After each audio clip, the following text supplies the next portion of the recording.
Viral ডিসকোন ice cream থেকেও মজাদার আমার এই ডিসকুনাফা। কুনাফা আর আম খেতে পছন্দ করে না এমন কে আছে বলুন তো? তাই তো দুটোকে মিক্স করে দিলাম। তাহলে চলুন আজকে আপনাদের বাহির থেকে ক্রিস্পি আর ভিতর থেকে ক্রিমি এই মিনি কুনাফা ডেজার্টগুলো চুলায় বানিয়ে দেখাই। আসসালামু আলাইকুম everyone, I am chef Ishika. Welcome back to iFood channel. ডিসকুনাফা বানানোর জন্য আমি প্রথমেই নিয়ে নিয়েছি 300 গ্রাম লাচ্ছা সেমাই। অরিজিনালি কুনাফা তৈরি করার জন্য কাতাইফ পেস্ট্রি ব্যবহার করা হয়, কিন্তু এটা অনেকেই হাতের কাছে পাবেন না, তাই আমি লাচ্ছা সেমাই দিয়েই তৈরি করে দেখাচ্ছি। কিন্তু দেখতেই পারছেন আমি ভালো কোয়ালিটির লাচ্ছা সেমাই ব্যবহার করছি, যেটা অনেকটাই কাতাইফ পেস্ট্রির কাছাকাছি। এবার সেমাইয়ে দিয়ে দিলাম 1/2 কাপ পাউডার সুগার আর 1/3 কাপ মেল্টেড বাটার। এবার হাতের সাহায্যে সবকিছু একসাথে খুব ভালোভাবে মাখিয়ে নিব। আপনারা এখানে বাটারের পরিবর্তে ঘিও ব্যবহার করতে পারবেন। আমি আলতো হাতে মাখিয়ে চিনি আর বাটার সেমাইয়ের সাথে খুব ভালোভাবে কোট করে নিয়েছি। ডিসকুনাফাগুলো বানানোর জন্য আমি আজকে একটি পিঠা প্যান ব্যবহার করব। আপনাদের হাতের কাছে যদি এমন কোনো পিঠা প্যান অ্যাভেলেবেল না থাকে, তাহলে আপনারা এমন স্টিলের বাটিও ব্যবহার করতে পারবেন। এই ধরনের ছোট ছোট স্টিলের বাটিগুলো কিন্তু সবার বাসায় কম বেশি থাকে। এবার রেডি করে রাখা সেমাইয়ের মিক্সচার থেকে অল্প একটু নিয়ে পিঠা প্যানে দিয়ে দিলাম। এবার একটি ছোট বাটির সাহায্যে চেপে চেপে আমি খাঁচে সেমাইগুলোকে সেট করে নিচ্ছি। সেমাইগুলোকে হাতের সাহায্যে বা এমন কোনো বাটির সাহায্যে চেপে চেপে সেট করে নিতে হবে, তাহলে পরবর্তীতে ডেজার্টের লুক ও আউটকামটা বেটার আসবে। ডিসকুনাফার প্রথম লেয়ারটা তৈরি করা হয়ে গিয়েছে। এবার কুনাফার ক্রিমটা বানানোর পালা। যেহেতু আমের সিজন চলছে, তাই কুনাফার ক্রিমটাকেও আমি ম্যাঙ্গো ক্রিম বানাবো। একটি জারে দিয়ে দিলাম 5 টুকরো আম, 1 ক্যান স্টেরিলাইজড ক্রিম আর 1/4 কাপ কনডেন্স মিল্ক। এবার একটি হ্যান্ড ব্লেন্ডারের সাহায্যে সবকিছু একসাথে খুব ভালোভাবে ব্লেন্ড করে নিব।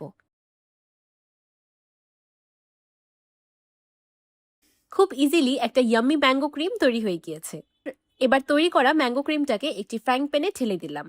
এখন চুলার একদম লো আছে ক্রিমটাকে 5 মিনিটের মতো রান্না করে নিব। এতে করে ক্রিমের কনসিস্টেন্সিটা ঘন হয়ে যাবে। আচ্ছা, এই ম্যাঙ্গো ক্রিমটা বানানোর জন্য যদি আপনাদের হাতের কাছে স্টেরিলাইজ ক্রিম অ্যাভেলেবেল না থাকে, তাহলে আপনারা কাস্টার্ড পাউডার দিয়েও এই ক্রিমটাকে তৈরি করে নিতে পারেন। ক্রিমটাকে 5 মিনিটের মতো রান্না করে নেওয়ার পর একটা ক্রিমি কাস্টার্ডের মতো ম্যাঙ্গো ক্রিম তৈরি হয়ে গিয়েছে। এবার এটাকে চুলা থেকে নামিয়ে নিব। এবার তৈরি করা ম্যাঙ্গো ক্রিমটাকে কুনাফার ঠিক মাঝখানে দিয়ে দিচ্ছি। এই ম্যাঙ্গো ক্রিমটা খেতে এতটাই বেশি ফ্লেভারফুল যে অল্প একটু অ্যাড করলেই অনেক প্রমিনেন্ট ফ্লেভার পাওয়া যাবে।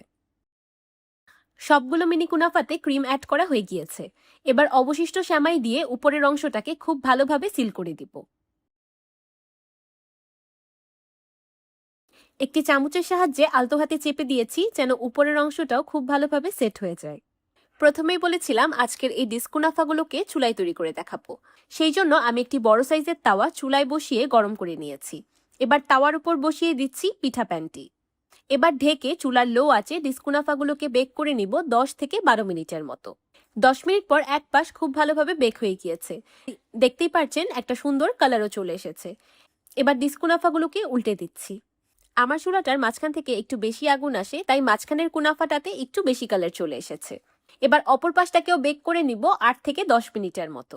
10 মিনিট পর আমার ডিসকুনাফা পারফেক্টলি বেকড। এবার এটাকে চুলা থেকে নামিয়ে নিব। ডিসকুনাফাগুলো চারিদিক থেকে বেক হয়ে খুব সুন্দরভাবে ক্রিস্পি হয়ে গিয়েছে, তাই এগুলোকে ডিমোল্ড করতে একদমই অসুবিধা হবে না। মাশাআল্লাহ, দেখতেই পারছেন কত দারুণ সুন্দর মিনি কুনাফা তৈরি হয়েছে। চারিদিক থেকে একদম সুন্দর কালার এসেছে। এখন মুচমুচে ডিসকুনাফাগুলো আমি পরিবেশন করে নিচ্ছি। উপর থেকে একটু পেস্তা বাদাম দিয়ে ডেকোরেশন করে নিলাম। তো তৈরি হয়ে গেল বাহির থেকে ক্রিস্পি আর ভিতর থেকে ক্রিমি ডিসকুনাফা।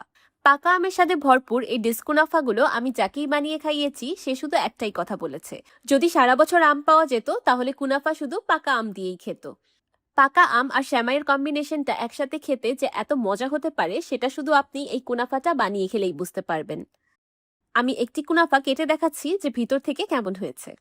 দেখতেই পারছেন ভিতর থেকে একদমই ক্রিমি অ্যান্ড ইয়ামি। আপনারা যারা আমের মৌসুমে পাকা আম দিয়ে নানা ধরনের ডেজার্ট বানিয়ে খেতে পছন্দ করেন, তারা অবশ্যই একবার এই ডিসকুনাফা রেসিপিটা ট্রাই করবেন।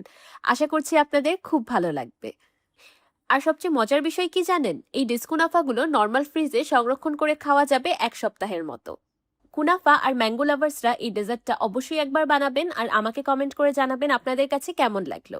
আজকের রেসিপিটা যদি ভালো লেগে থাকে তাহলে ভিডিওতে অবশ্যই একটি লাইক দিয়ে দিবেন আর আমার চ্যানেল সাবস্ক্রাইব করে আমার চ্যানেলের পাশেই থাকবেন। আল্লাহ হাফেজ।